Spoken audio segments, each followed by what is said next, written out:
Magandang araw po sa inyong lahat mga kababayan at welcome back dito po sa PNR. At ito nga mga karibin natin, breaking update, PNP General sumabog sa galit, Quadcom hinamon, barbers takot na. Yan mga karibin natin, patungkol po riyan ang ating alamin at bibigyan ng komento ngayong araw na ito. Pero bago pong lahat, kung bago ka pa lang at di pa po nakapag-subscribe sa ating munting channel, please don't forget to subscribe at palike na rin po ng video ito. Maraming salamat po. At ito na nga, simulan na po natin to. Sawa na ang bayan ko sa magnanakaw na tao. Usapan natin ngayon ang post ng dalawang PNP 4-star generals. Ang sabi nila ay sobra na kayo, too much. Ang Quadcom is hinamon nitong dalawang PNP 4-star generals. Okay, gusto ko. So yan mga kababayan, dahil sa sobrang kayabangan, siguro sa sobrang kayabangan nitong Quadcom na ito, eto, hinahamon na mga kababayan. Mukhang mapapalaban si Barbers, di ba? Si Barbers naghamon rin eh. Naghamon rin po sa PNP si Barbers, kaya yan. Nagkakasagutan na. Yung post ni General Bato de la Rosa, sabi niya, too much, sobra na. Ano yung sobra na? Too much. Isinare niya yung post ni General Jonard Carlos, another 4-star PNP general. So, dito, basahin ko yung post ni General Carlos, PMA class 80, I think 88 itong si Carlos, 86 si Bato de la Rosa, PMA. Police News, 22 January 25. Si General Carlos nang nagsasalita. The Quadcom detained Police Colonel Grijaldo during the Christmas holidays. He is kept in the Batasan complex since December 14, 2024, or over 5 weeks already. In the last Quadcom hearing, lawmakers challenged Grijaldo to bring out his guts so the predators in the committee can lash on him. Grijaldo simply stuck to his right against self-incrimination, surrounded by the crooks, knowing fully he is in their territory. I say, ito na yung hamon. So yan mga kababayan, kahit kung ako si Colonel Grijaldo, expected ko na po yan na makukontempt ulit ako. Kasi ginawa nila nung una, gagawin na naman po nila yan ngayon. At yun nga, hindi nagkamali mga kababayan. Kinontempt na naman si Colonel Grijaldo. Hanggang siguro mga kababayan na makuha nila yung talagang gusto nilang sabihin. Kahit ayaw mong sabihin, yung kasi ang gusto nilang sabihin, as long as hindi mo yung sinasabi, may mangyayari sa'yo. Ang gulo, no? General Carlos, I say, release Police Colonel Grijaldo from his detention and file cases against him before a judicial court where he can defend himself. Or, better yet, ito, mas matinding hamon, bring the Quadcom hearing at PNPA ground, Philippine National Police Academy, and invite all Lacans, yung mga alumni ng PNPA, to witness how you bully and disrespect an officer of the law. Remember, there is saying in the academy that there will always be a time for reckoning. Karma is real. Enough is enough. Yan po ang post ni General Jonardo Carlos. Sobra na. Enough is enough. Okay. So, magbasa tayo sa mga comments.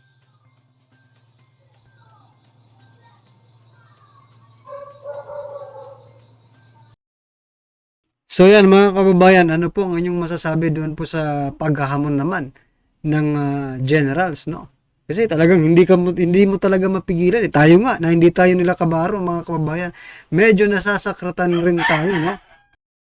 Diyan sa pagpapakulong kay Colonel Grijaldo. At bukod po kay Colonel Grijaldo mga kababayan, napakulong din po nila si General Villanueva, di ba? Na-contempt din po ng Tuwadcom. So talagang anong masasabi niyo diyan, di ba? Talagang ang tawag kanina kasi, sabi kanina, matatapang itong mga Tuwadcom. Dahil nandiyan nga po sila sa Baluarte, no? Oh, na Baluarte po nila yan Crooks Farm yan. Crocodile Farm yan Diyan po sila nakatira. Ngayon, hinahon sila doon naman daw mag-hearing, no? Sa PNP ground. Doon daw kayo. Sige, kung makapagsalita pa kayo ng ganyan, lalo na ito si Barbers, no? Grabe po. Grabe po ang kanyang pag-aano kay Colonel Grijaldo, mga kababayan. Grabe ko po yung kanyang mga pananalita, no? Parang siya na po ang pinakamatapang. Ganun ba? JP Bibero, sabay, dugaya uy. Meaning siguro yung pagkakulong ni Colonel Grijaldo. Nelson Kawili. Unya, may buhato na if too much. Wala batay angay buhaton ani kay kung ingani lang gihapon nga panay ta sulti mawalang gihapon sa wala. Ano daw ang gagawin natin? Puros lang salita, sabi niya kay Senator Batu. Badi Aaron Cole Alo, sabi niya, mas maayo sir nga naay mahimo ang Senate ani gipriso nga wala may kaso only in the Philippines Quadcom. Yan mga kababayan. Isa pa yan sa masakit natin, medyo masakit isipin, no? Itong mga taong ito nagsilbi sa ating bayan, walang kaso, pinakulong. Pero itong mga nakaupo, may mga kaso hinatulan ng korte, guilty, pero nasa labas. Nasaan ang hustisya? Nasaan ang hustisya? Dahil ba miyembro kayo ng Tuwadcom or kayo ay nasa Kongreso? May immunity pa. Sige lang kasi papalapit naman yung eleksyon, baka hindi kayo pala rin, no? Pag hindi kayo pala rin, ay susubaybayan po namin kung anong mangyayari sa inyo. Baka mabalitaan na lang natin, no? Nasa likod na kayo, no? Ng malalamig na rehas. Diba? And we hope na ganun sana ang mangyari para mabawas-bawasan naman yung mga palaka, yung mga crooks, no, sa labas. Kailangan talaga minsan maikulong itong mga crooks para madisiplina, di ba? Sinagot ni General Bato, sabi niya, kung naapay respetohay na mahimo ang liderato sa Senado pero binastusay na ni man. Binastusan na daw.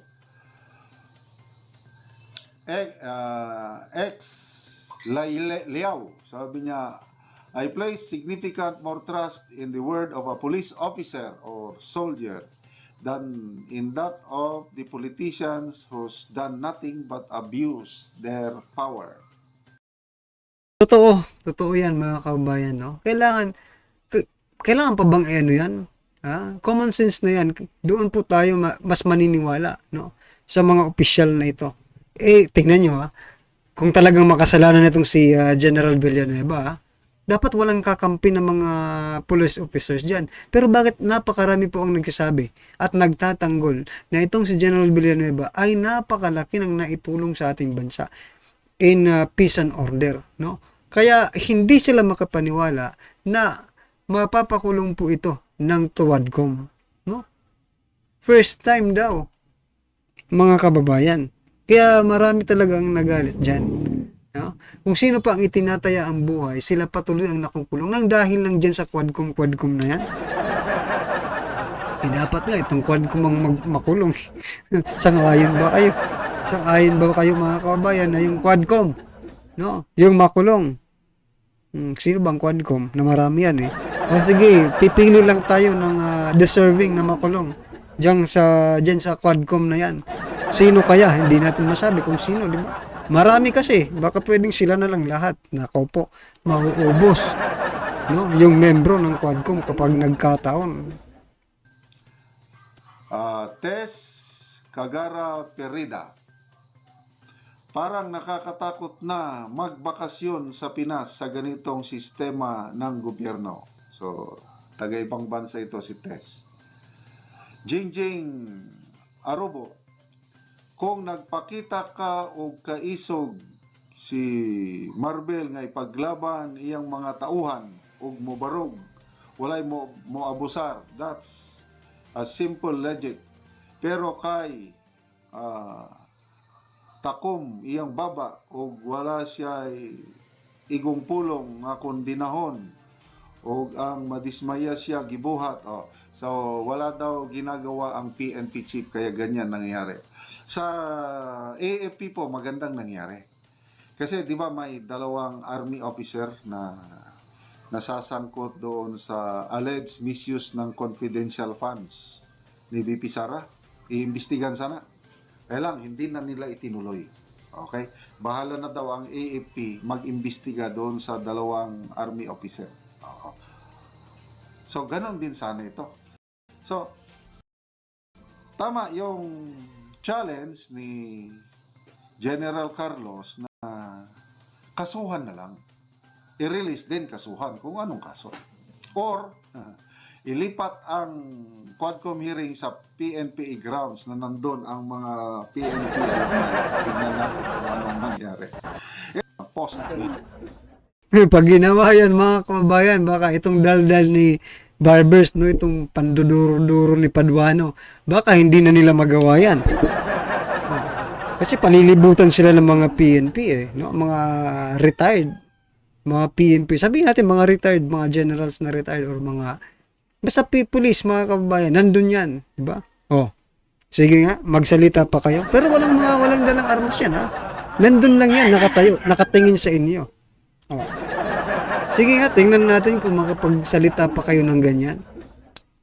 Kaya nga sinasabi natin dito, no, na matatapang lang ang Quadcom dahil nandyan po sila, no, sa kanilang baluarte. Sa kanilang zoo. Ay, hindi. Farm. Kasi pag zoo, maraming hayop yan Ito, isang uri lang ng hayop. Buwaya lang ang makikita mo dito. So, farm po ito sila. Crocodile farm, no? Nandyan po sila, kaya malalakas ang loob nila. Try nyo nga pumunta sa kuweba ng mga leon. Kung hindi ba kayo manginig din? Tulad ng ginagawa nyo dito ngayon kay Colonel Grijaldo. Di ba? Ni General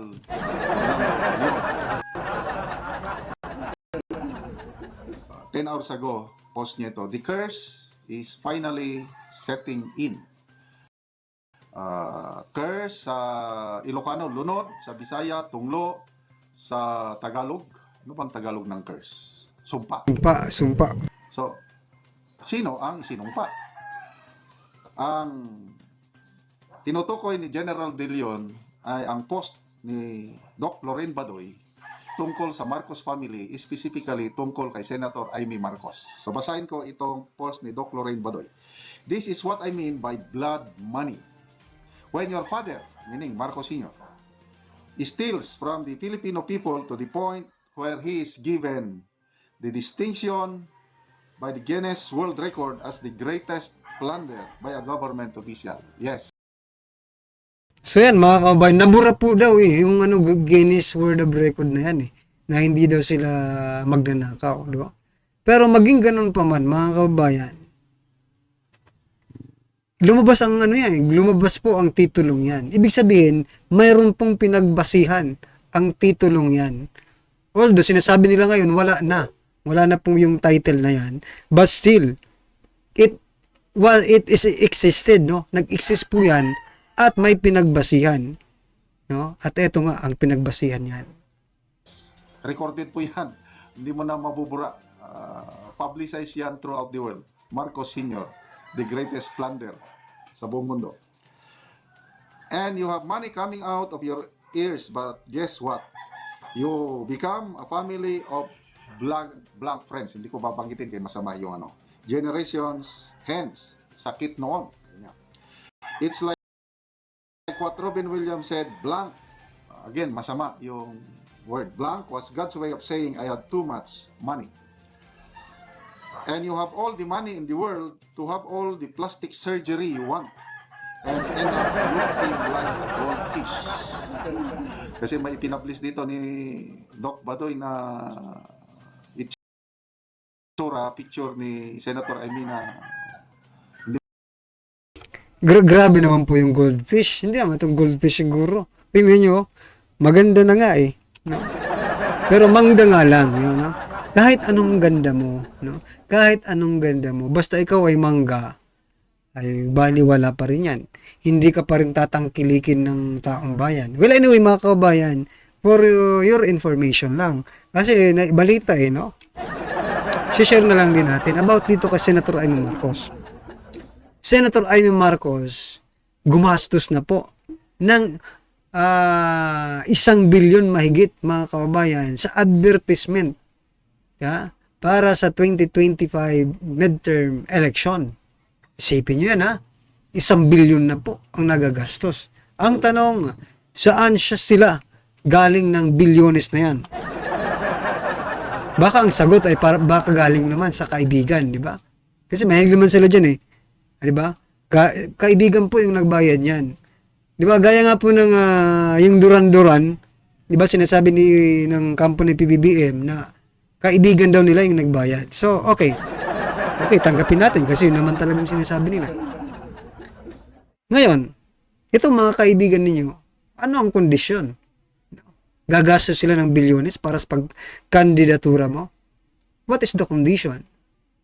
Hindi naman pwedeng, sino bang si Raulo ngayon ha? Magbibigay ng bilyones sa inyo. Di ba? Nang walang kapalit? Ganun lang yun. Ang babait nyo naman. Di magandang tignan yung or the ancient crypt keeper desperately dancing and begging for our votes. So yan mga kababayan, ano po ang inyong reaksyon, opinion patungkol po sa video ito? Comment lang po sa baba. Para at least alam po ng ating mga kababayan ang inyong opinion. Maraming salamat po. Sawa na ang bayan ko sa magnanakaw na tao.